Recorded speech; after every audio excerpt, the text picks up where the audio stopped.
नमस्कार, news night में आप सभी का स्वागत है। मैं हूं आपके साथ आरेंद्र। आज की बड़ी खबरों की बात की जाए तो अरविंद केजरीवाल को सुप्रीम कोर्ट से जमानत मिल गई है। हालांकि ये जमानत सशर्त है। कई प्रकार की शर्तें लगाई हैं कोर्ट ने, लेकिन आम आदमी पार्टी में जश्न का माहौल है तो बीजेपी लगातार हमलावर बनी हुई है। इस खबर पर करेंगे विस्तार से चर्चा। इसके अलावा बताएंगे आपको हिमाचल में शिमला के बाद अब मंडी में मस्जिद को लेकर क्यों विवाद गहराता जा रहा है।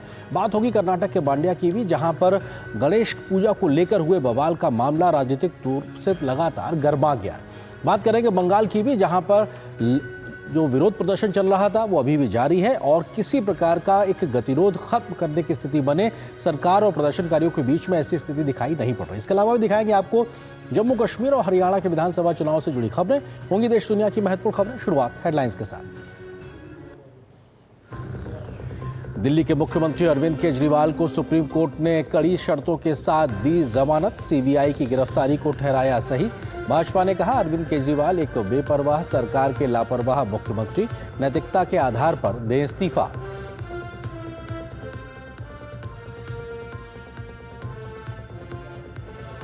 हिमाचल प्रदेश के मंडी में मस्जिद के अवैध निर्माण को लेकर विरोध प्रदर्शन। अवैध निर्माण गिराने के लिए नगर निगम कमिश्नर कोर्ट ने 30 दिन का दिया समय।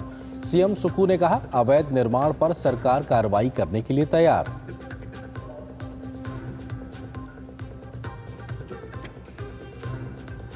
कर्नाटक में गणेश प्रतिमा जुलूस के दौरान हुई हिंसा पर भाजपा का आरोप। अराजक तत्वों पर कोई कार्रवाई न होने से उनके हौसले बुलंद। पुलिस बनी मूक दर्शक। केंद्रीय मंत्री एसडी कुमारस्वामी ने इलाके का किया दौरा।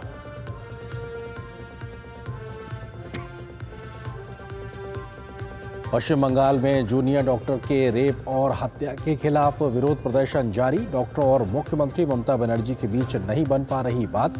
कोर्ट ने आरोपी संजय रॉय के नार्को टेस्ट की अनुमति देने से किया इनकार।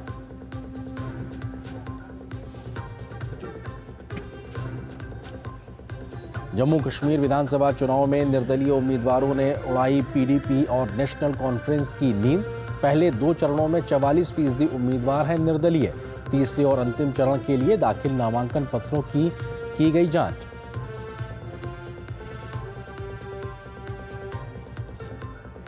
हरियाणा विधानसभा चुनाव के लिए 7 टुकड़ों में अपने उम्मीदवारों की सूची जारी करने के बाद भी कांग्रेस राज्य में रोक नहीं पा रही असंतोष। बागी कांग्रेसी नेताओं ने निर्दलीय उम्मीदवारों के तौर पर दाखिल किया नामांकन।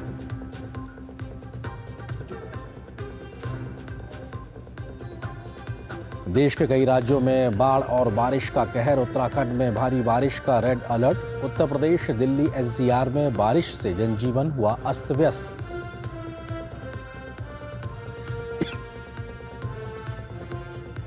प्रधानमंत्री नरेंद्र मोदी ने पैरालंपिक खिलाड़ियों के शानदार प्रदर्शन को सराहा। कहा रिकॉर्ड संख्या में पदक जीतकर नया कीर्तिमान स्थापित करने पर खिलाड़ियों को बधाई। जीतने के जज्बे को बताया देश की ताकत।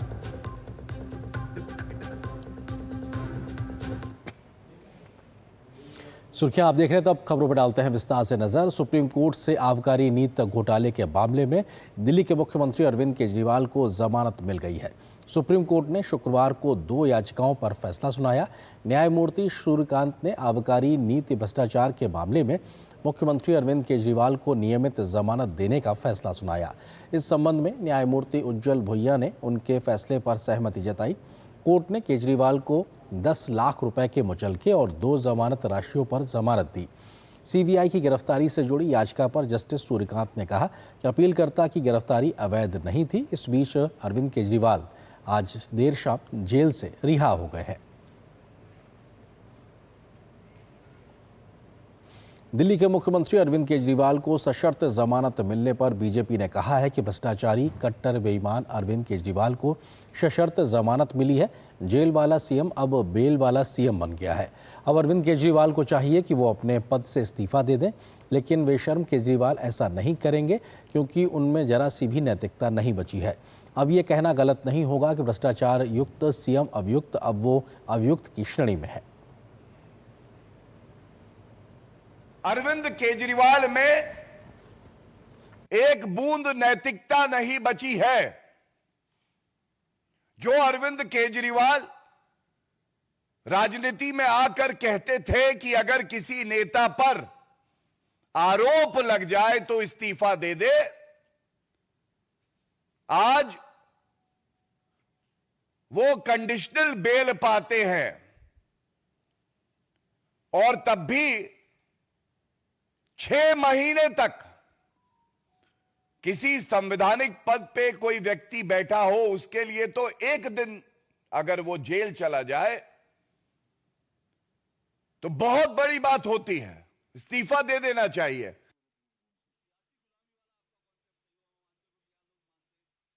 अरविंद केजरीवाल की सशर्त जमानत पर भी प्रतिक्रिया दी है। क्या कुछ उन्होंने कहा, ये आपको सुनाते हैं। शराब घोटाले के किंग पिन माननीय दिल्ली के मुख्यमंत्री अरविंद केजरीवाल जी को सुप्रीम कोर्ट ने बेल दी है। ये बेल इसलिए दी गई क्योंकि कोर्ट ने पाया कि ट्रायल में डिले हो सकती है। लेकिन अगर आप देखेंगे तो आज आम आदमी पार्टी के वर्कर्स और आम आदमी पार्टी के नेता भ्रष्टाचार का जश्न मना रहे हैं।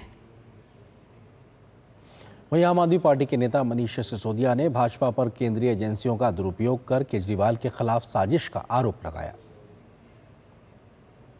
राहत की बात है, बहुत भावुक क्षण है कि हमारे भाई, हमारे प्रिय नेता, हमारे गुरु, राजनीतिक गुरु अरविंद केजरीवाल जी भारतीय जनता पार्टी के तमाम कुचक्रों के बाद बाहर आएंगे। देश के आम आदमी को ऑनरेबल सुप्रीम कोर्ट का साफ संदेश है, साफ भरोसा है कि आप चिंता मत करो। अगर कोई तानाशाही चलाएगा, अगर कोई एजेंसियों का दुरुपयोग करेगा तो देश का संविधान उसकी रक्षा के लिए है।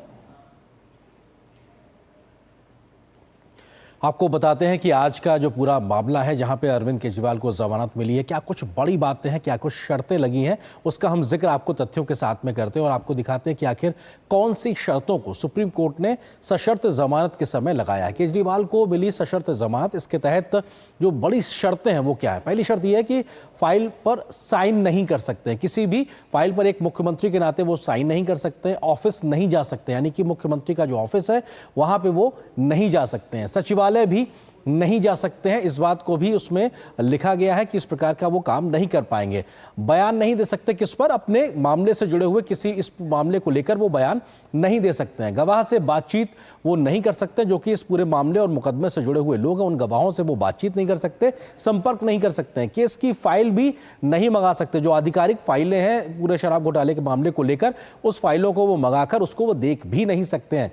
जांच में सहयोग करेंगे, चाहे वो थाने से संबंधित हो या फिर कोर्ट में चल रही पैरवी से संबंधित हो, उनको उसमें सहयोग करना पड़ेगा। 10 लाख रुपए का बेल बॉन्ड भरने के बाद उनको जमानत मिली है। तो ये अपने आप में तमाम वो शर्तें हैं जो अरविंद केजरीवाल को सशर्त जमानत के लिए एक तरीके से उन पर लगाई गई हैं। और ये महत्वपूर्ण है इसमें सबसे ज्यादा कि वो मुख्यमंत्री तो हैं, लेकिन मुख्यमंत्री के तौर पे वो काम नहीं कर सकते। अगले आपको तथ्यों से आपको रूबरू कराते हैं और जो कि शराब घोटाले के पूरे इस मामले को लेकर क्या कुछ बड़ी बात है, क्योंकि सुप्रीम कोर्ट के फैसले की जो बड़ी बातें हैं उसमें इस बात का जिक्र निकल गया है। जस्टिस सूर्यकांत और जस्टिस उज्जवल भोइया की बेंच ने इस पूरे फैसले को सुनाया है। ये 2 जजों की सुप्रीम कोर्ट की बेंच थी। दोनों न्यायाधीशों ने सीबीआई की गिरफ्तारी को नियमों के तहत माना, क्योंकि सीबीआई की गिरफ्तारी को ही चैलेंज किया था अरविंद केजरीवाल और उनके वकीलों ने सुप्रीम कोर्ट में। कोर्ट ने कहा कि सीबीआई ने किसी भी नियम का उल्लंघन नहीं किया है, नियमों के तहत ही अरविंद केजरीवाल को सीबीआई ने गिरफ्तार किया था। तमाम नियमों का हवाला दिया गया, जिसको कि एक तरीके से सुप्रीम कोर्ट ने खारिज कर दिया। केजरीवाल की गिरफ्तारी पर उठाए सवालों को सुप्रीम कोर्ट ने खारिज किया। उन्होंने कहा कि इस प्रकार का कोई नियमों की अवहेलना नहीं हुई है। अरविंद केजरीवाल को अभी भी ट्रायल का सामना करना पड़ेगा, क्योंकि अभी वो सशर्त जमानत पे गए हैं लेकिन आरोप मुक्त नहीं हुए, इसलिए ये एक तरीके से पूरी प्रक्रिया अभी आगे चलती रहेगी। जल्द नतीजा नहीं निकल सकने की वजह से कोर्ट ने आज जमानत देने की बात कही है।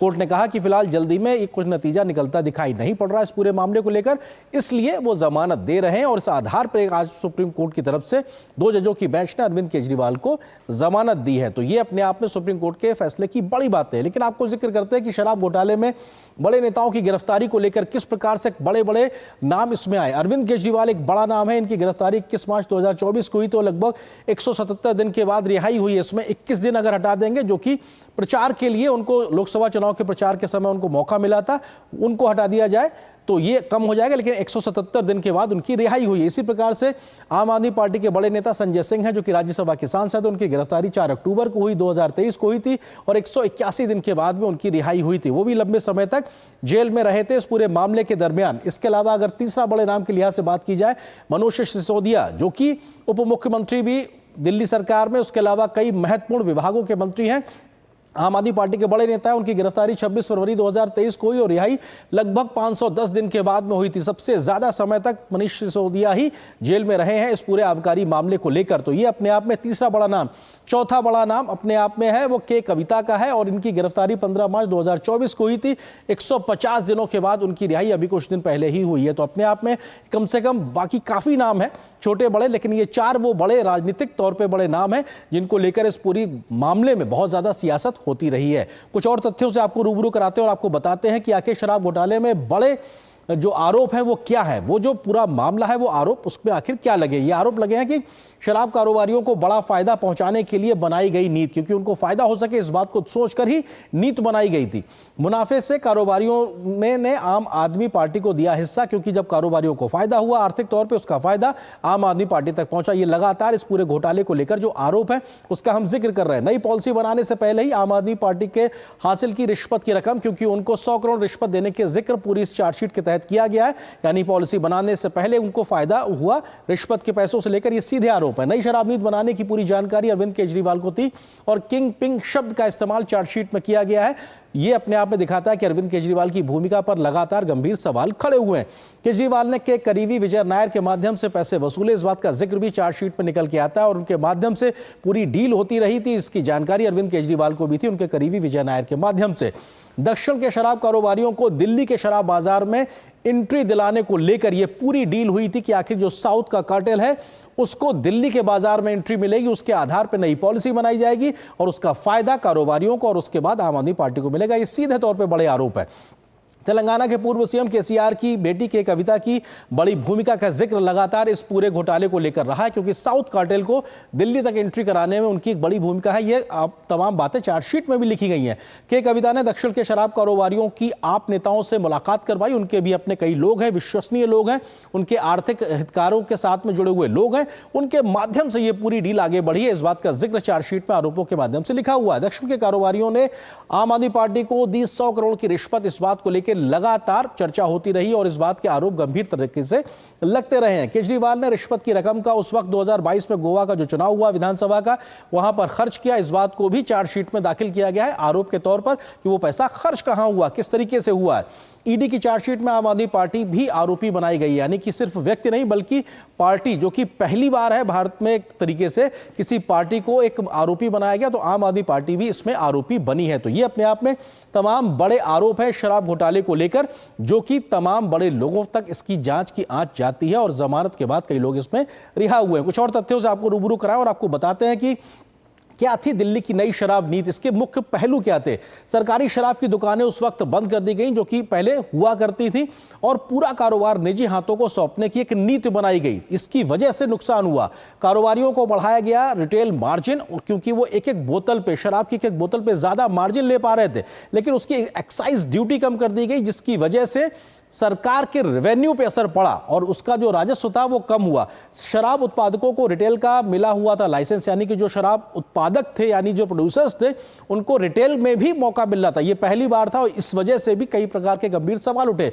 कारोबारियों को हुआ मोटा मुनाफा, क्योंकि बनाने से लेकर बेचने तक का तमाम काम कुछ लोगों तक के हाथों में था, जिसकी वजह से उनको ज्यादा फायदा हुआ। सरकार को कम मिला राजस्व, क्योंकि एक्साइज ड्यूटी कम की गई, इसका नुकसान सरकार को कम होते राजस्व के तौर पर मिला। विवाद बढ़ने पर दिल्ली की अरविंद केजरीवाल की सरकार ने उस नई शराब नीति को वापस लेकर पुरानी को फिर से लागू कर दिया था। इसको लेकर भी कई गंभीर सवाल खड़े होते हैं। तो ये अपने आप में दिल्ली की नई शराब नीति थी, जिसके चलते ये पूरा मामला हुआ था। इसके अलावा कुछ और तथ्य हैं, जो बड़े बड़े जो टाइमलाइंस हैं वो क्या है, किस तरीके से ये पूरा घटनाक्रम आगे बढ़ा है। नवंबर 2021 में नई शराब नीति को लागू किया, जल्दी से हम तथ्यों को आपको बताते चलते हैं। इसके अलावा जुलाई 2022 में एलजी ने सीबीआई जांच की मांग की, बात की, उसके बाद में ये बात आगे बढ़ी। अगस्त 2022 से लेकर सीबीआई और ईडी ने अलग अलग मामले दर्ज किए। सितंबर 2022 में दिल्ली सरकार ने पॉलिसी रद्द कर दी। उसके बाद में जो पुरानी पॉलिसी थी उसको फिर से लागू कर दिया गया। अक्टूबर 2022 से मार्च 2024 के बीच में अरविंद केजरीवाल को 9 समन भेजे गए सीबीआई के द्वारा, लेकिन उन्होंने उसको तामील नहीं किया। 21 मार्च 2024 को हाईकोर्ट ने अरविंद केजरीवाल की गिरफ्तारी को रोक हटा दी और ईडी ने उनको उस वक्त गिरफ्तार कर लिया। तो ये बड़े बड़े पहलू हैं जो इसका हम जिक्र कर रहे हैं इस पूरे मामले में। 10 मई 2024 को सुप्रीम कोर्ट ने 1 जून तक प्रचार के लिए 21 दिन की जमानत को स्वीकार किया अरविंद केजरीवाल को, और उन्होंने लोकसभा चुनाव के समय 21 दिनों तक प्रचार किया। 25 जून 2024 को हाईकोर्ट ने केजरीवाल पर की जमानत पर रोक लगाई। उसके बाद सीबीआई ने उससे एक तरीके से पूछताछ की थी और ये पूछताछ तिहाड़ जेल के अंदर की गई थी। 26 जून 2024 को सीबीआई ने अरविंद केजरीवाल को गिरफ्तार कर लिया था, जो कि पहले से ईडी के मामले में गिरफ्तार थे। तो ये उसके बाद 12 जुलाई 2024 को सुप्रीम कोर्ट ने ईडी मामले में केजरीवाल को दी अंतरिम जमानत, यानी कि अब 12 जुलाई को ईडी वाले मामले में उनको जमानत मिली थी। 9 अगस्त 2024 को सुप्रीम कोर्ट से मनीष सिसोदिया को ईडी और सीबीआई दोनों मामलों में जमानत मिली, यानी कि यहां से जुलाई के बाद से एक तरीके से सिलसिला जमानत मिलने का शुरू हुआ। 27 अगस्त 2024 को सुप्रीम कोर्ट से के कविता को भी जमानत मिल गई है। 3-4 बड़े नाम जिनको जमानत मिली। 2 सितंबर 2024 को सुप्रीम कोर्ट ने ईडी मामले में विजय नायर को भी जमानत दी। तो ये भी अपने आप में एक बड़े आरोपी हैं इस पूरे मामले को लेकर। और 13 सितंबर 2024 यानी आज की तारीख को सीबीआई ने केस में अरविंद केजरीवाल को सुप्रीम कोर्ट से सशर्त जमानत दी है। तो ये वो तमाम बड़े पड़ाव थे जहां से ये पूरा मामला शुरू हुआ था, और अभी की स्थिति ये है कि सशर्त जमानत के बाद में आम आदमी पार्टी जश्न और खुशी के माहौल में है, तो बीजेपी एक तरीके से हमलावर नजर आ रही। इसी विषय पर करेंगे बात, फिलहाल एक छोटे से ब्रेक के लिए रुकते हैं।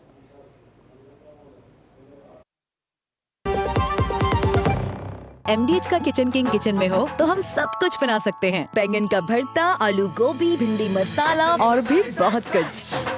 MDH। बात जब पीढ़ियों के लिए बनने वाले घर की हो तो जिम्मेदारी बड़ी हो जाती है। गैलेंट समझता है ये जिम्मेदारी। अब डबल M रिब्स के साथ गैलेंट एडवांस TMT रीबार, निर्माण का रियल हीरो। हाथ धो कर आते हैं। साबुन की जगह हैंड वॉश। मोहन का प्रमोशन हो गया क्या? सैवलॉन हैंड वॉश तो हमारा रोज का है। सिर्फ 10 रुपए में 200 ml हैंड वॉश बनाओ। Savlon powder to gel hand wash, germ से बचाए, शान बढ़ाए।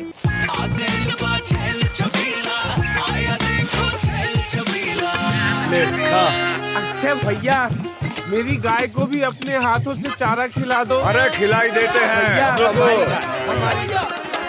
हमारी गाय भैया। क्या हो गया? पूरा का पूरा गांव यहाँ आ गया। भैया किसी हाथ से चारा खिलाते हो, तभी तो आपके गाय भैंसों की ब्याज सबसे ज्यादा है। अरे पगले, ये चमत्कार इस हाथ का नहीं, हाथ में जो कपिला पशु आहार है उसका है, जो पशुओं की सेहत अच्छी रखता है और ब्याज भी बढ़ाता है। ले जाओ।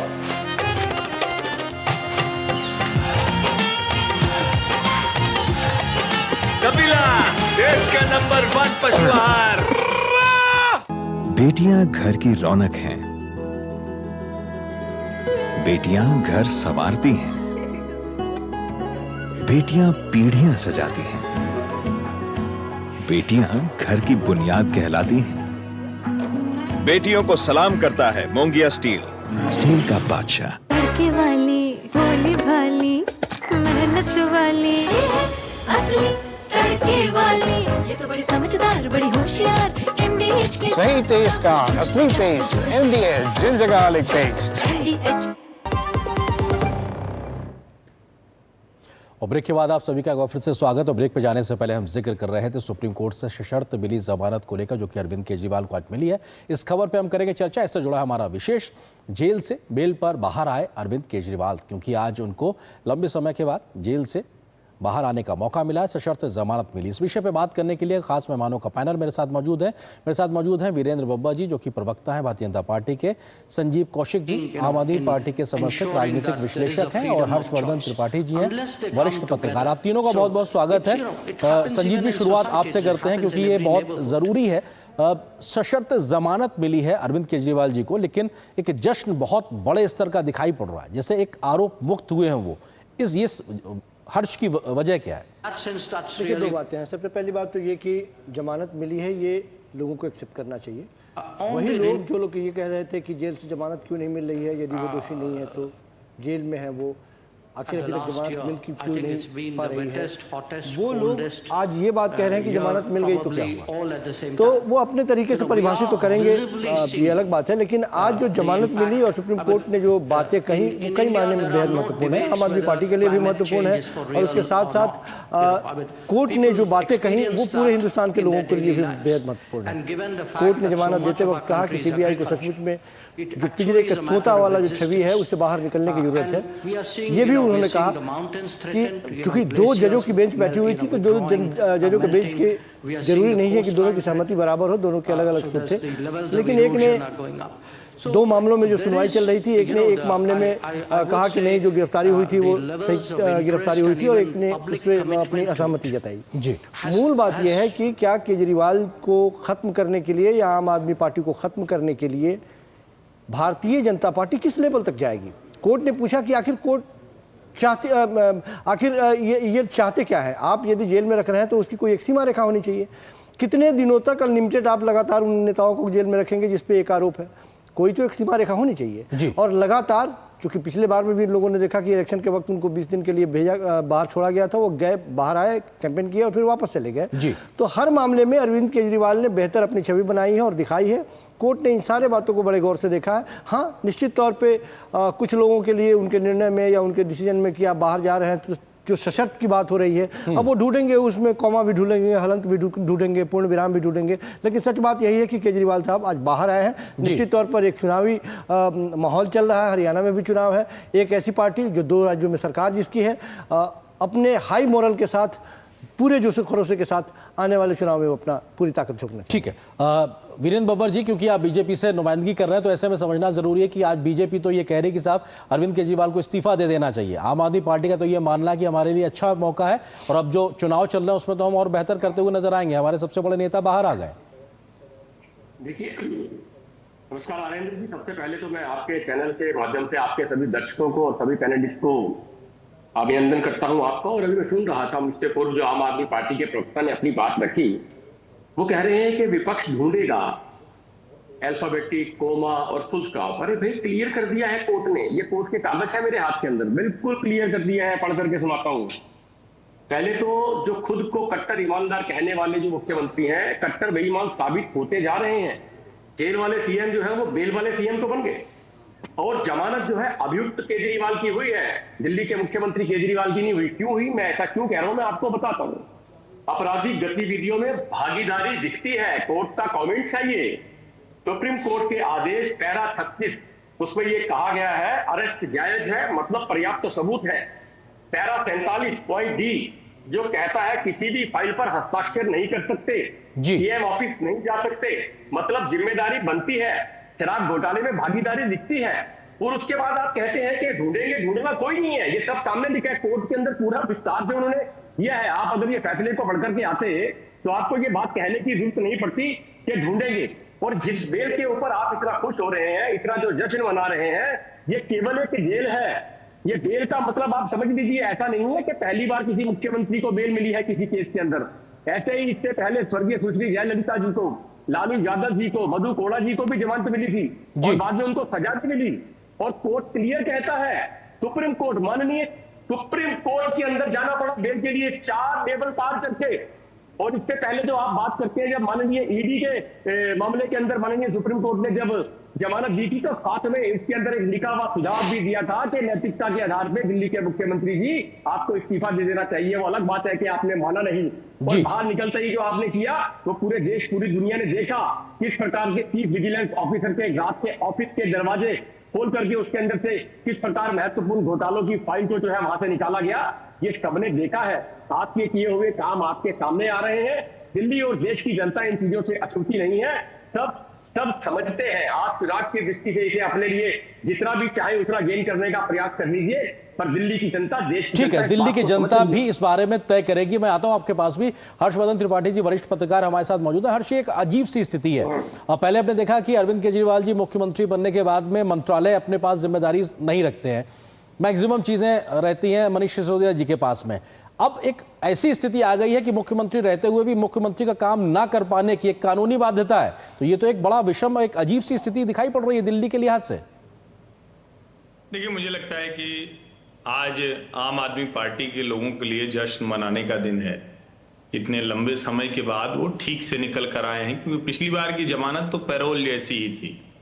अब हालांकि कई तरह की बातें हो रही हैं कि ठीक चुनाव के पहले उनको ही मिल गया है, जैसे लोग साजिशी सिद्धांत खोजते हैं वो सब खोज रहे हैं।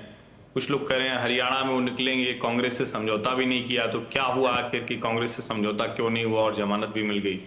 लेकिन आज के निर्णय में 6 शर्तें जो लगाई है न्यायालय ने, अगर एक और लाइन वो लिख देते तो शायद निर्णय पूरा हो जाता कि मुख्यमंत्री क्या जेल में रहते हुए इस तरह से शासन चलाए, ये नैतिकता के और संविधान के दायरे पैमाने में उचित है।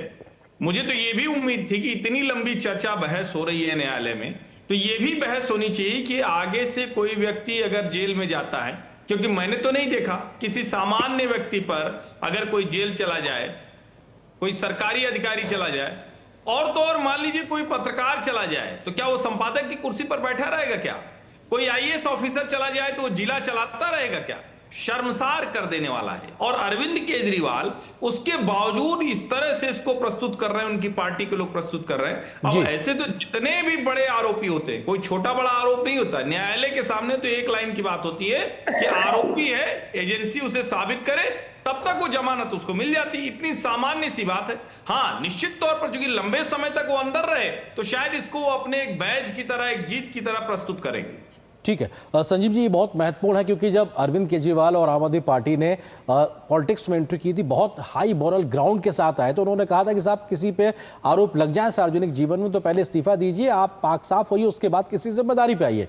लेकिन ये तो बहुत बड़ा यूटर्न खुद के अपने ऊपर ही दिखाई पड़ रहा है। जब उन पे ये स्थिति बन रही है, उसके बाद वो पद छोड़ने को तैयार नहीं है, जेल में बैठ के उन्होंने सरकार चलाने का काम किया। तो इसका मतलब ये भी तो नहीं है कि भारतीय जनता पार्टी जिस पे आरोप लगा दे, जिस पे उंगली रख दे, सबसे पहले वो इस्तीफा दे दे। कोर्ट और भारतीय जनता पार्टी नहीं, ये सारे प्रकरण कहाँ से शुरुआत होती है, सीबीआई किस तरह से गिरफ्तार करती है, ईडी किस तरह से गिरफ्तार करती है, जमानत देती है, ईडी का कन्विक्शन रेट क्या है, सीबीआई के काम करने के क्या तरीके हैं, सारे लोग जानते हैं। इसमें कुछ ज्यादा कुछ बचा नहीं है।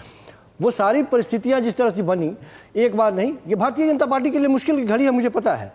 तकरीबन 2.5 दशक से वो दिल्ली से बाहर हैं, दिल्ली के सत्ता से, और दिल्ली के सत्ता में आने के लिए वो लगातार पूरे हिंदुस्तान का परिक्रमा करके आते हैं और दिल्ली में चारों खाने चित हो जाते हैं। तो एक कसक तो रहेगी ही, और उस कसक को क्या ऐसे अब दुरुस्त करेंगे कि आप उंगली रख दें, आप भ्रष्टाचारी हैं तो सबसे पहले आपको इस्तीफा दे दे, कल बंगाल में उंगली रख दे, बंगाल के मुख्यमंत्री इस्तीफा दे दे, कल कर्नाटक के मुख्यमंत्री पर उंगली रखे, वो इस्तीफा दे दे। ऐसे चलेगा क्या? ऐसे नहीं चलता है। यदि अरविंद केजरीवाल इस्तीफा दे चुके होते तो जो 20 दिनों का उनको मोहलत मिला था पिछली बार आकर के लोकतंत्र के अपने उस महापर्व में भूमिका निभाने का, क्या मिलता? क्या नहीं मिलता ना। बहुत टेक्निकली चीज है ये अब बात कहानी खत्म हो गई कि आप बेबनस्ता से केंद्र सरकार अपने उन एजेंसियों का उपयोग करे राज्य सरकारों के लिए, और वो अपने तो आप एक तरीके से मान रहे हैं कि एक तरीके से यू टर्न है, क्योंकि टेक्निकल पेज इसमें आ गया। वीरेंद्र जी वो कह रहे हैं कि साहब आप लोग जो केंद्रीय एजेंसियां उसका दुरुपयोग करते हैं, और ऐसा तो है नहीं कि आपने आरोप लगाया तो फिर इस्तीफा ही दे देंगे, आपके कहने थोड़ी इस्तीफा दे देंगे, वो ये कह रहा है। देखिए, हमने तो नहीं कहा कि इस्तीफा दें, उनको दे देना चाहिए। नैतिकता के आधार पे जो बातें वो किया करते थे, उसके आधार पे ये एक परसेप्शन थी कि अगर आरोप लगेगा तो इस्तीफा देंगे। परंतु दुर्भाग्य देखिए, जब उनके राजनीतिक गुरु अन्ना हजारे जी ने उनसे कहा कि अरविंद जी आप ठीक नहीं चल रहे, तो उन्होंने कहा कि आप बीजेपी के एजेंट हैं। जिन लोगों ने आम आदमी पार्टी के जो फाउंडर थे, जिन लोगों ने आम आदमी पार्टी की नींव रखी, उनमें से कितने लोग आज आम आदमी पार्टी के साथ चल रहे हैं? और आज आम आदमी पार्टी के बारे में परिस्थितियां क्या कहती हैं? किस प्रकार से दिल्ली के चीफ सेक्रेटरी को मुख्यमंत्री के घर में बुला करके पीटा जाता है उनके विधायकों द्वारा, किस प्रकार से इन्हीं की एक सांसद को इन्हीं के घर में इनके पीए के द्वारा पीटा जाता है। क्या ये आम आदमी पार्टी की इस प्रकार की परसेप्शन, ये जो बात करते थे गाड़ी, कोठी, बंगला नहीं लेने की, सुरक्षा नहीं लेने की, दिल्ली की जनता आज पानी के लिए तरस रही है और ये अपने लिए 70 करोड़ रुपया खर्च के जाके है अपना स्विमिंग पूल बनवा रहे हैं। और यदि इस प्रकार की अनेक मैं आपके साथ साझा करना चाहूंगा कि पिछले 5 महीने जो केजरीवाल जी ने जो जिद पकड़ी कि जेल का जवाब वोट, वो जेल का जवाब वोट दिया ना दिल्ली की जनता ने। दिल्ली की 7 सीटें जो है भारतीय जनता पार्टी को जितवा दी। ठीक है, जनता फिर से तय करेगी। थोड़ा वक्त की कमी है। हर्षवर्धन जी, एक छोटा सा जवाब, क्योंकि एक परसेप्शन की लड़ाई भी होती है सार्वजनिक जीवन में, उस लिहाज से तो बहुत बैकफुट पे दिखाई पड़ रही है आम आदमी पार्टी। देखिए, मूल बात क्या है, निश्चित तौर पर सीबीआई को एक न्यायाधीश महोदय ने बहुत फटकार लगाई है। सीबीआई को निश्चित तौर पर उस पर काम करना चाहिए। देश की प्रीमियर एजेंसी है, अगर उसके ऊपर सवाल खड़ा होता है तो ये ठीक नहीं है। दूसरा पहलू क्या है कि अरविंद केजरीवाल ने अपनी गिरफ्तारी को अवैध ठहराया था। इसका मतलब शराब घोटाला हुआ है, शराब घोटाले की जांच ठीक दिशा में जा रही है और जमानत मिलने का सीधा सा मतलब हुआ कि जो उसके बीच की जरूरी कार्रवाई थी वो पूरी हुई, एविडेंस पूरे हुए, अब इसके आगे ट्रायल चलेगा। सिर्फ इतनी सी बात। बिल्कुल, अभी ट्रायल बाकी है और आरोप मुक्त होना बाकी है जो भी इस पूरे मामले में आरोपी है। बहुत शुक्रिया आप तीनों मेहमानों का हमारे साथ जुड़ने के लिए, वक्त इतनी अनुमति दे रहा है, बहुत शुक्रिया आप तीनों का। और यहां पर एक छोटे से ब्रेक के लिए रुकते हैं, बहुत जल्द हाजिर होते हैं कुछ और महत्वपूर्ण खबरों से आपको रूबरू कराते हैं। दादी के हाथों का जादू और खुशबू से महकता घर। MDH गरम मसाला, असली मसालों से भरा हूँ मैं, क्योंकि हर रिश्ता है स्वाद से जुड़ा। बात जब पीढ़ियों के लिए बनने वाले घर की हो तो जिम्मेदारी बड़ी हो जाती है। गैलेंट समझता है ये जिम्मेदारी। अब डबल M रिब्स के साथ गैलेंट एडवांस TMT रीबार, निर्माण का रियल हीरो। जल्दी करो यार, प्लीज जल्दी। दूसरा कोई मैच है क्या? ऐसा ही कुछ है यार, बैंक जाना है दादाजी को लेके। हाँ यार, उम्र होने पर कभी कभी मदद तो लगती है, पर बैंकिंग में नहीं। वैसे भी RBI कहता है सीनियर सिटीजन सबसे पहले। अगर आप 70 साल से ऊपर हैं और आप बैंक नहीं जा सकते तो बैंक आएगा आपके पास जरूरी सेवाएं लेकर, वो भी वाजिब दरों पर। सीनियर सबसे पहले। RBI कहता है जानकार बनिए, सतर्क रहिए। हाथ धोकर आते हैं। साबुन की जगह हैंड वॉश।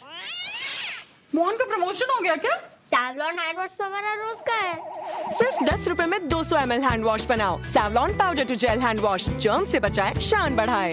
एक ऐसा तबका जो रिटायरमेंट के बारे में आज भी बिल्कुल नहीं सोचता, वो है औरतें। औरतें कमा के भी वल्नरेबल हैं। सो NPS एक इक्वालिटी ला रहा है, हम सब एक बराबर प्लेटफॉर्म पे हैं। अपने बेहतर कल को सुनिश्चित करने के लिए NPS जरूरी है। सुरक्षा की गारंटी हर चीज में जरूरी है, चाहे वो मुश्किल स्टंट हो या अच्छी फसल।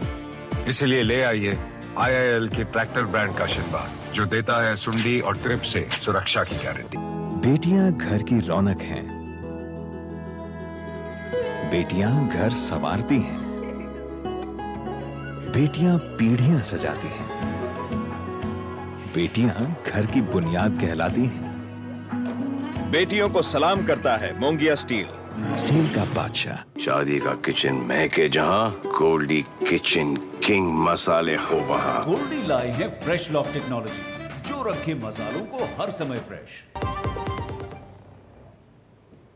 और ब्रेक के बाद अब अगली खबर हिमाचल प्रदेश से। हिमाचल प्रदेश में शिमला के बाद अब मंडी में अवैध मस्जिद पर शुक्रवार को बवाल देखने को मिला।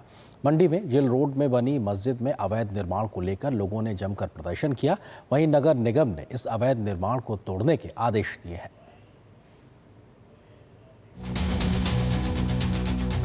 शिमला के संजौली से शुरू हुआ मस्जिद विवाद अब हिमाचल के दूसरे जिलों में भी अपना असर दिखा रहा है।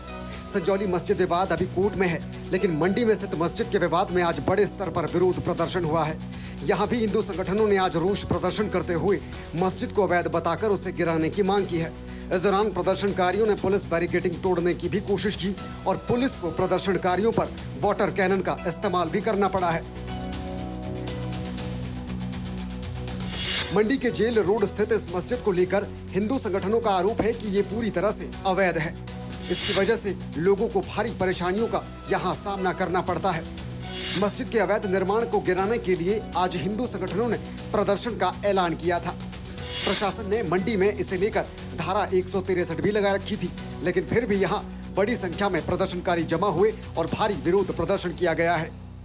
हमने इनसे यही आह्वान किया है कि अगर आपको लगता है कि कोई ऐसे अनवेरिफाइड कैरेक्टर्स वाला आपके पास या आपके इलाके में आपको लगता है कि जो जिसकी स्क्रूटनी करनी ज़रूरी है, वेरीफाई करने ज़रूरी है, तो कृपया अपने नज़दीकी थाने में बताएं, SDM कार्यालय में बताएं, हमारे पास बताएं। तो वो डिटेल जब भी आती है उस पर एक्शन भी लिया जाता है। वहीं नगर निगम मंडी में भी इस मस्जिद का मामला चल रहा था, जिसमें आज फैसला आ गया है। नगर निगम मंडी की आयुक्त कोर्ट ने इस मामले में फैसला देते हुए मस्जिद के अवैध निर्माण को हटाने के आदेश दिए हैं। कोर्ट ने प्रशासन को अवैध निर्माण हटाने के लिए अगले 30 दिनों का समय दिया है। हालांकि स्थानीय लोग और हिंदू संगठन पूरी मस्जिद को ही अवैध बताकर इसे हटाने की मांग कर रहे हैं। इधर शिमला मस्जिद विवाद के बाद सरकार भी अलर्ट मोड पर है। मुख्यमंत्री ने आज सांप्रदायिक सौहार्द बनाए रखने के लिए सर्वदलीय बैठक इसे लेकर बुलाई थी। इस बैठक में भाजपा समेत तमाम राजनीतिक दलों के प्रतिनिधि शामिल हुए। बैठक के दौरान सभी दलों से सरकार ने आपसी सौहार्द बनाए रखने की अपील की है। भाजपा की तरफ से इस बैठक में विधायक और वरिष्ठ नेता रणधीर शर्मा शामिल हुए थे। मस्जिद के मौलवी और मस्जिद के जो वहाँ के अध्यक्ष उन्होंने आके खुद नगर निगम आयुक्त को बोल दिया है, और ऐसा उदाहरण देश में बहुत कम देखने को मिलते हैं। यह हिमाचल प्रदेश की संस्कृति है, जहाँ हिंदू, मुस्लिम, सिख, ईसाई सब भाईचारे से रहते हैं। बाहर से लोग आते हैं, यहाँ आकर रोटी रोजी कमाते हैं, उनके लिए कोई नीति तो बने। आइडेंटिफिकेशन और कैरेक्टर वेरिफिकेशन उनकी होनी चाहिए। वो कहाँ से हैं और जहाँ से हैं वहाँ के थाने से कोई सर्टिफिकेट कि उनका कैरेक्टर ठीक है, कहीं वो वहाँ पर कोई क्रिमिनल एक्टिविटीज़ में सम्मिलित तो नहीं है कि वहाँ पर कोई क्रिमिनल एक्ट करके और भाग कर यहाँ आए हैं। वहीं संजौली मामले में 5 अक्टूबर को कोर्ट में सुनवाई होनी है। उससे पहले 11 सितंबर को हुए प्रदर्शन और लाठीचार्ज मामले में पुलिस ने 3 FIR भी दर्ज की है और प्रदर्शन की वीडियोग्राफी के जरिए आरोपियों की पहचान की जा रही है। वहीं लोगों में पुलिस द्वारा किए गए लाठीचार्ज के खिलाफ रोष बना हुआ है और बीते रोज इसे लेकर शिमला में व्यापार मंडल ने विरोध भी जताया था। इधर कल 14 सितंबर को एक बार फिर हिंदू संगठनों ने प्रदेश भर की कथित अवैध मस्जिदों को हटाने की मांग करते हुए हिमाचल बंद का ऐलान किया है, जिसके बाद प्रदेश भर में अलर्ट जारी कर दिया गया है। और इस खबर पर अधिक बातचीत करने के लिए हमारे सहयोगी संवाददाता धर्म प्रकाश इस वक्त शिमला से हमारे साथ में जुड़ रहे हैं। धर्म प्रकाश, अगर बात की जाए तो पहले शिमला और उसके बाद में अब मंडी, ये दिखाता है कि कैसे स्थानीय लोगों में बाहर से आ रहे लोगों को लेकर एक रोष पनप रहा है और राज्य सरकार उसको हैंडल करने में कहीं ना कहीं विफल दिखाई पड़ रही है। फिलहाल बिल्कुल विफल दिखाई पड़ रही है, क्योंकि लोगों की नाराजगी सिर्फ अवैध जो कंस्ट्रक्शंस के जो मामले आ रहे हैं सिर्फ उसको लेकर नहीं है। जो स्ट्रीट वेंडर्स हैं या फिर जो फेड़ी वाले जो बाहर से जो लोग आते हैं और यहाँ पर अपना कारोबार शुरू कर देते हैं, उसको लेकर भी लोगों में नाराजगी है। क्योंकि बाहर से आकर यहाँ बसने वाले लोगों का, खासकर जब वेंडर्स की बात आती है, तो सरकार के पास कोई इसका डेटा बैंक है नहीं और कोई ऐसे SOP या फिर प्रोटोकॉल या ऐसी कोई पॉलिसी भी नहीं है जिसकी वजह से बाहर से आने वाले लोगों को जांचा जाए, परखा जाए कि वो कहाँ से आ रहा है, कहाँ से नहीं आ रहा है, क्या कर रहा है, किस लिए आ रहा है, कहाँ का स्थायी निवासी है। और आधार कार्ड सिर्फ एक डॉक्यूमेंट है जिसके जरिए ये पहचान हो पाती है और उसमें भी जो ऑथेंटिकेशन है उसकी वो बहुत ज्यादा सटीक है नहीं। तो ऐसे में स्थानीय लोगों को भी इससे परेशानियों का सामना करना पड़ता है और प्रशासन को भी, क्योंकि जब डेटा नहीं होता, रिकॉर्ड नहीं होता लोगों का सही से, तो प्रशासन को भी कहीं ना कहीं मुश्किलें आती है। संजौली और मंडी के ये दोनों मामले इस बात का सबूत है कि लोगों को जो परेशानियां हुई हैं उसमें कहीं ना कहीं लोगों के मुताबिक जड़ यही है कि बाहर से आकर लोग बस गए हैं और बसने के बाद उनकी जो पहचान है उसको लेकर कहीं ना कहीं सवाल उठते हैं सरकार के स्तर पर भी और प्रशासन के स्तर पर भी। धर्मप्रकाश, एक बहुत महत्वपूर्ण बात इसमें यह भी है कि जो स्थानीय लोग विरोध कर रहे हैं, जिनके अंदर आक्रोश है, सरकार उन पे सख्त नजर आ रही है। बनस्पत इसके की बैठ के बातचीत की जाए, कोई एक समाधान का रास्ता हो, ये सड़कों पर उग्रता नहीं हो, इसको लेकर सरकार थोड़ा शांत तरीके, संवेदनशील तरीके से आगे बढ़े, बनस्पत उसकी सख्ती दिखाई पड़ रही है। बिल्कुल, और ये सख्ती गलत तरीके से दिखाई पड़ रही है। बातचीत की पहल का आपने जिक्र किया, आज एक सर्वदलीय बैठक जो बुलाई गई वो नेताओं की और राजनीतिक दलों की बुलाई गई, जबकि होना ये चाहिए था कि जो लोग सड़कों पर है वो किसी पॉलिटिकल पार्टी का ऑफिशियल प्रोटेस्ट तो है नहीं, स्थानीय लोगों का, और हिंदू संगठन इसमें आगे आ रहे हैं बिना किसी पार्टी का झंडा लिए। तो उन लोगों के साथ, उन संगठनों के साथ बातचीत होनी चाहिए थी और उनकी समस्याओं को समझकर उसके लिए एक संवैधानिक तरीके से आगे बढ़ते हुए सरकार को समाधान ढूंढना चाहिए था। क्योंकि नाराजगी जो है वो स्थानीय लोगों की है, नाराजगी संगठनों की है और उसी नाराजगी को जाहिर करने के लिए उन्हें प्रदर्शनों का सहारा लेना पड़ता है। हालांकि जो संजौली में जिस तरह से उन पर कार्रवाई हुई या फिर मंडी में जो कार्रवाई हुई उसको लेकर लोगों में नाराजगी जरूर है, क्योंकि लोगों का खुद का भी कहना यही है कि सरकार को इस मामले में उनका साथ देना चाहिए, ना कि उनके खिलाफ एक्शन लेना चाहिए जो सरकार कर रही है। ऐसे में सरकार की जो लोग, जनता की जो नाराजगी है वो प्रशासन और सरकार के प्रति लगातार बढ़ती नजर आ रही है। बिल्कुल, और ये नाराजगी बढ़ती दिखाई पड़ रही है इस प्रकार की कार्रवाई को लेकर। बहुत शुक्रिया धर्म प्रकाश हमारे साथ जुड़ने के लिए, इस खबर पर विस्तार से बात करने के लिए। फिलहाल यहाँ पर एक और छोटे से ब्रेक के लिए रुकते हैं, बहुत जल्द हाजिर होते हैं। अब आया असली स्वाद, अब आया स्वाद। जब स्वाद के पड़े हो लाले तो MDH का चंकी चाट मसाला डालें। MDH का चंकी चाट मसाला। MDH। छोटे किसानों की शक्ति, कोऑपरेटिव की शक्ति और भारतीय नस्ले पशुओं की शक्ति मिलकर एक अलग ही ताकत बनती है। इस ताकत को बढ़ाने और डेयरी के विकास में जुड़े पशुपालकों, तकनीशियनों व डेयरी सहकारी समितियों को प्रोत्साहित करने के उद्देश्य से पशुपालन एवं डेयरी विभाग दे रहा है राष्ट्रीय गोपाल रत्न पुरस्कार, जिसमें इस बार से पूर्वोत्तर क्षेत्र को भी शामिल किया जा रहा है। आवेदन के लिए awards.gov.in पर जाएं या अपने नजदीकी कॉमन सर्विस सेंटर, पशु चिकित्सालय या पशुपालन और डेयरी विभाग से संपर्क करें। आवेदन 15 सितंबर 2024 तक। वो मिस्टर विकास की फाइल आप पॉलिसी बाजार। मैम, आपका हेल्थ इंश्योरेंस क्लेम अप्रूव हो गया है। अब आप सर को घर ले जा सकती हैं। क्लेम के टाइम पे हमेशा आपकी हेल्प को तैयार। पॉलिसी बाजार, 1 करोड़ का हेल्थ इंश्योरेंस सिर्फ 390 रुपए महीने से शुरू। सुरक्षा की गारंटी हर चीज में जरूरी है, चाहे वो मुश्किल स्टंट हो या अच्छी फसल। इसलिए ले आइए IIL के ट्रैक्टर ब्रांड का शिनबा, जो देता है सुंडी और ट्रिप से सुरक्षा की गारंटी। बेटियां घर की रौनक हैं। बेटियां घर संवारती हैं। बेटियां पीढ़ियां सजाती हैं। बेटियां घर की बुनियाद कहलाती हैं। बेटियों को सलाम करता है मोंगिया स्टील, स्टील का बादशाह। शादी का किचन महके जहां, गोल्डी किचन किंग मसाले हो वहां। गोल्डी लाए हैं फ्रेश लॉक टेक्नोलॉजी, जो रखे मसालों को हर समय फ्रेश। खबर कर्नाटक से। कर्नाटक के मांड्या जिले में नागमंगला में हुई हिंसा के बाद केंद्रीय भारी एवं मध्यम उद्योग एवं इस्पात मंत्री HD कुमारस्वामी ने क्षेत्र का दौरा किया। इस दौरान केंद्रीय मंत्री ने अधिकारियों से घटना की जानकारी हासिल की। केंद्रीय मंत्री ने कहा कि मामले में दोषियों के खिलाफ उचित कार्रवाई की जानी चाहिए।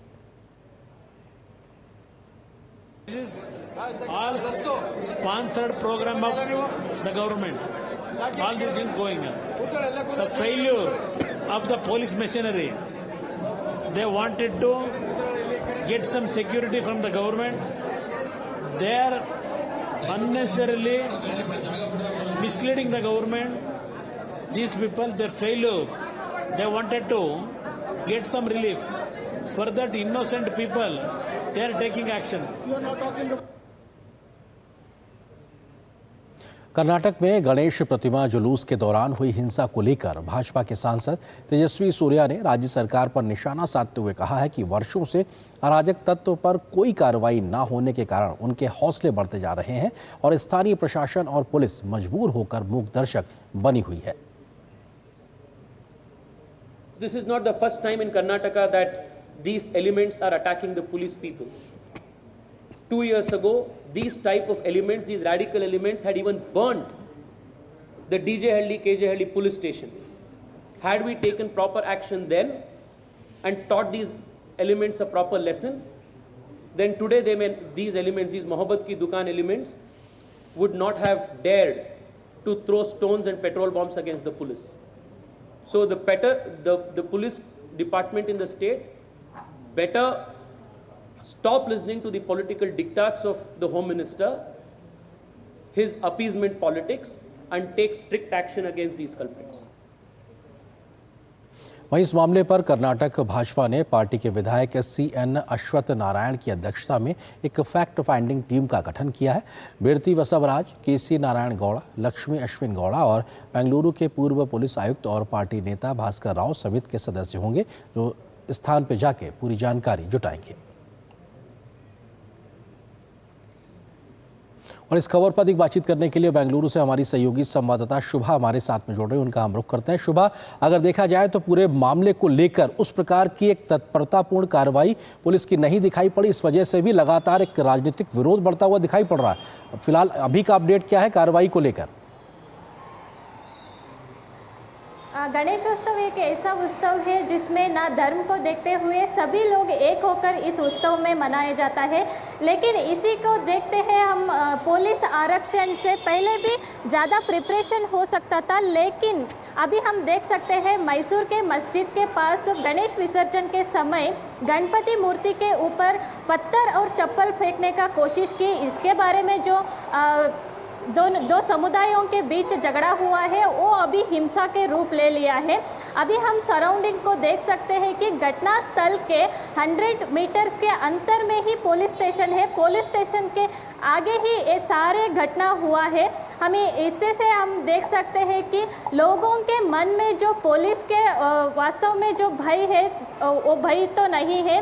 सडनली इन्होंने रिएक्शन किया। दो समुदाय के पीछे और युवकों के बीच जो मामला हुआ है, जिसके चलते पेट्रोल बम और हथियार का इस्तेमाल किया। इससे तुरंत तो हथियार और पेट्रोल बम ना किसी को मिल सकता है, लेकिन इन्होंने तुरंत ही हथियार और पेट्रोल बम का वहाँ पर डाल दिया, जिसके चलते सारे वाहन थे, वहाँ पे दुकान थे, सारे के सारे भस्म हो गए थे।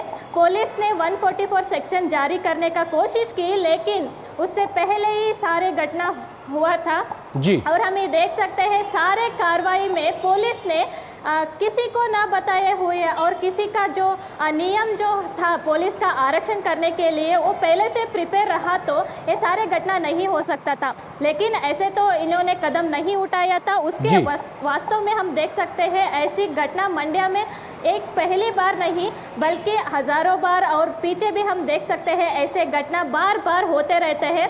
लोगों के मन में और दुष्कर्मियों के मन में पुलिस से भय होना चाहिए, लेकिन वहाँ तो नहीं हो सकता है। इसके लिए सार्वजनिक में असर पड़ रहा है।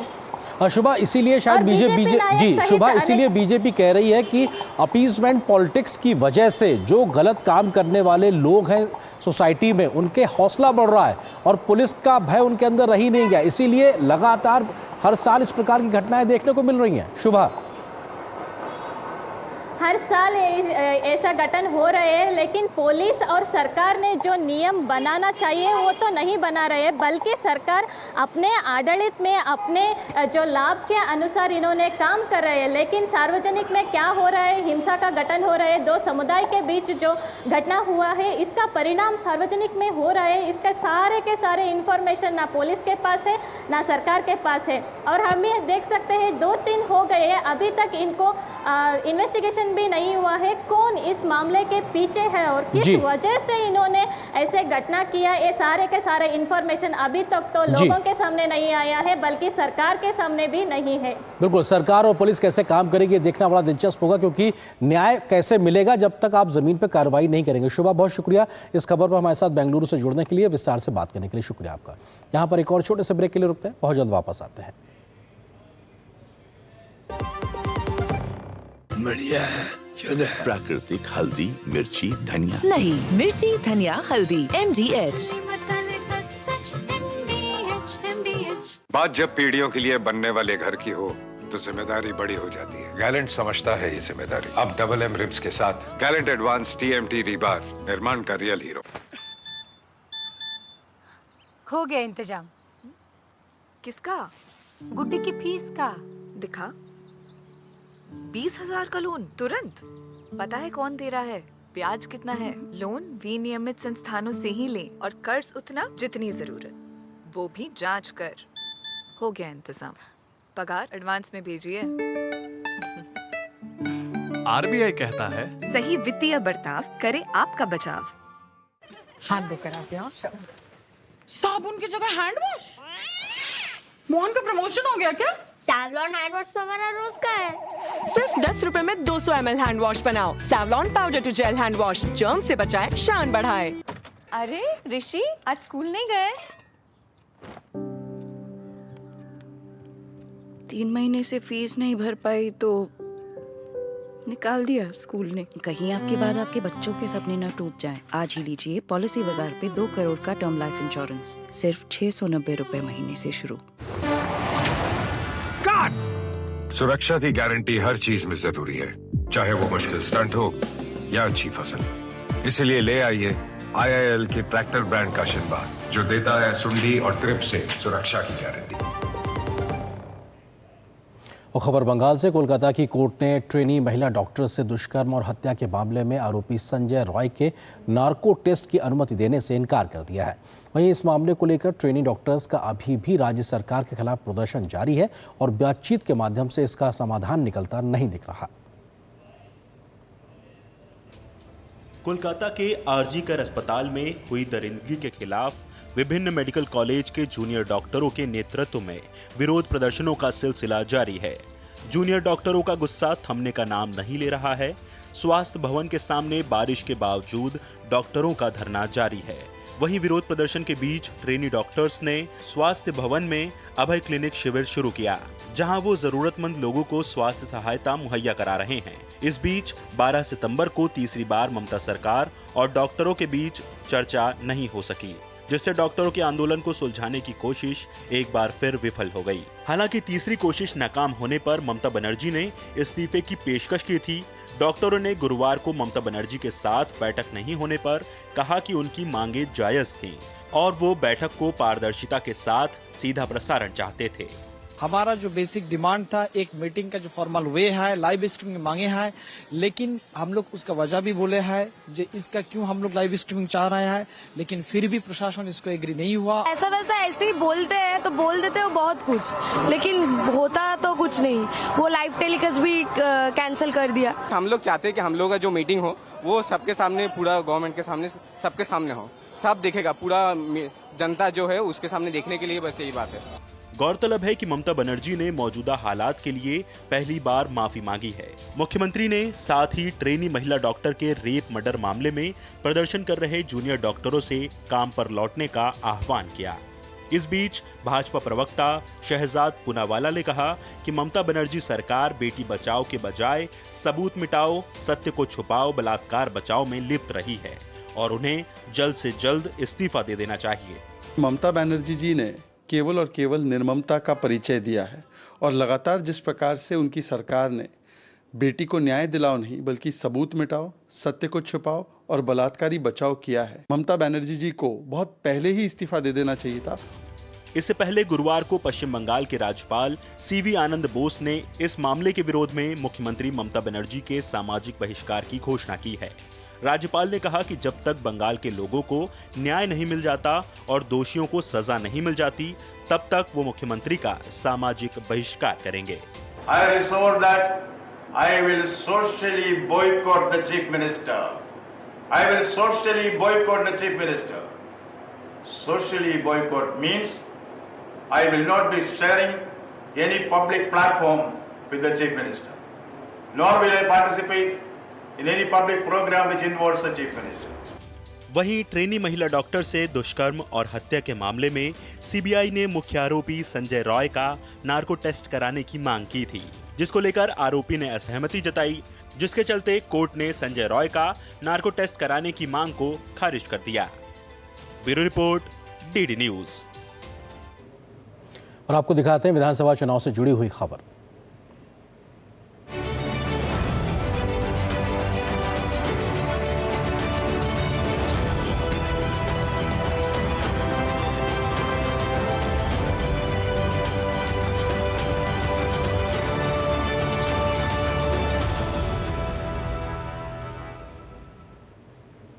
जम्मू कश्मीर विधानसभा चुनाव जैसे जैसे पहले 2 चरणों में आगे बढ़ रहा है, जम्मू और कश्मीर में निर्दलीय उम्मीदवारों की संख्या में उल्लेखनीय वृद्धि देखने को मिल रही है। कुल उम्मीदवारों में से 44% निर्दलीय मैदान में है। तीसरे चरण में यह संख्या और बढ़ने की संभावना है।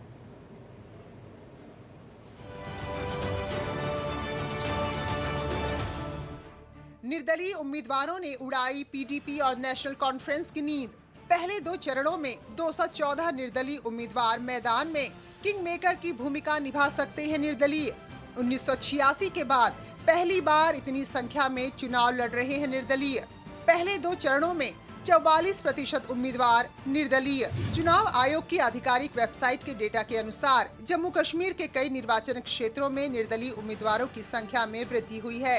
चुनाव के पहले चरण में 24 विधानसभा क्षेत्रों में मतदान होना है, जहां 92 प्रत्याशी निर्दलीय उम्मीदवार के रूप में मैदान में हैं। वहीं जम्मू कश्मीर विधानसभा चुनाव के पहले 2 चरण में जिन 50 सीटों पर चुनाव होने हैं, उन पर बड़ी संख्या में निर्दलीय उम्मीदवार चुनाव लड़ रहे हैं। मसला एक ही है कि एकजुट होकर अगर हम अपनी कौम की खिदमत करेंगे, जितने भी हमारे बेरोजगार जवान हैं, तो उन तक तो पहुंचना है, उनको तो उनका दर्द तो समझना है। हम हक की लड़ाई लड़ने निकले हैं अपने मजलूम कौम की, जिस कौम की पहचान, एहसासात, जज्बात हर बार हर हमेशा इस तरीके से बेकदरी उनकी हो गई जिसका कोई अंदाज़ा नहीं लगा सकता। तो हम उस मजलूम कौम की लड़ाई लड़ने निकले हैं। कश्मीर के युवा राजनीति में एक नया प्लेटफॉर्म चाहते थे जिसमें परिवारवाद आड़े आ रहा था, लेकिन अनुच्छेद 370 हटने के बाद ये अड़चन दूर हो गई है। अगर उन्होंने अच्छा किया होता तो हम अभी सर्विस कर रहे होते कहीं पे। नेशनल कॉन्फ्रेंस और पीडीपी के द्वारा इन्हें एजेंट और प्रॉक्सी कहे जाने पर इनका कहना है कि दोनों ही दल खौफजदा हैं। इस बार नई उम्मीदें हैं, नए चेहरे आएंगे और इंशाअल्लाह ताला एक खूबसूरत कश्मीर का गठन होगा। गौरतलब है कि पीडीपी प्रमुख महबूबा मुफ्ती ने निर्दलीय उम्मीदवारों पर हमला करते हुए उन्हें बीजेपी का प्रतिनिधि करार दिया था। वहीं नेशनल कॉन्फ्रेंस के उमर अब्दुल्ला चुनावी सभाओं में निर्दलीय उम्मीदवारों को अपने खिलाफ साजिश बता रहे हैं। अब जीते चाहे जो भी, लेकिन कहीं न कहीं इनकी चुनावी ताल ने जो पारंपरिक दल हैं उनके चुनावी पैतरों की चाल को जरूर गड़बड़ा दिया है। कैमरामैन तारिक के साथ रमा त्यागी, जीडी न्यूज़, श्रीनगर।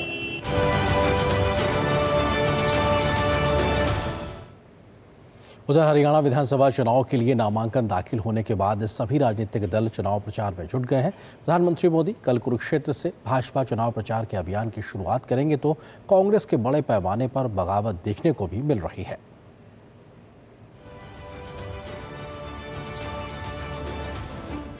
हरियाणा विधानसभा चुनाव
पूरा हल्का वासी यहाँ वहाँ इकट्ठे हुए और सभी का एक निर्णय था कि सतवीर भाई यहाँ से निर्दलीय प्रत्याशी के रूप में आपने अपना नामांकन भर करा और अब वोट हमने देनी है, जिताएंगे हम। भाई लोगों के बीच में, मेरे भाइयों के बीच में हूँ और आज तो लोग चुनाव लड़ने के लिए आए हैं। मैं तो हमेशा मेरे हल्के की जनता के बीच में सुख और दुख में हमेशा खड़ा रहा हूँ। वहीं हरियाणा में भाजपा के चुनाव प्रचार का केंद्र सरकार ने पोर्ट ब्लेयर का नाम बदलकर श्री विजयपुरम कर दिया है। इस विषय में गृह मंत्री अमित शाह ने सोशल मीडिया एक्स पर जानकारी साझा करते हुए लिखा है कि देश को गुलामी के सभी प्रतीकों से मुक्ति दिलाने के प्रधानमंत्री श्री नरेंद्र मोदी के संकल्प से प्रेरित होकर आज गृह मंत्रालय ने पोर्ट ब्लेयर का नाम श्री विजयपुरम करने का फैसला किया है। श्री विजयपुरम नाम हमारे स्वाधीनता के संघर्ष और इसमें अंडमान और निकोबार के योगदान को दर्शाता है। इस द्वीप का हमारे देश की स्वाधीनता और इतिहास में अद्वितीय स्थान रहा है। चोल साम्राज्य में नौसेना अड्डे की भूमिका निभाने वाला यह द्वीप आज देश की सुरक्षा और विकास को गति देने के लिए तैयार है। यह द्वीप पर नेताजी सुभाष चंद्र बोस जी द्वारा सबसे पहले तिरंगा फहराने से लेकर सेलुलर जेल के वीर सावरकर व अन्य स्वतंत्रता सेनानियों के द्वारा मां भारती की स्वाधीनता के लिए संघर्ष का स्थान भी रहा है। तो इस खबर के साथ ही न्यूज नाइट के आज के अंक में बस इतना है, लेकिन डीडी न्यूज पर खबरों का सफर लगातार जारी है। नमस्कार।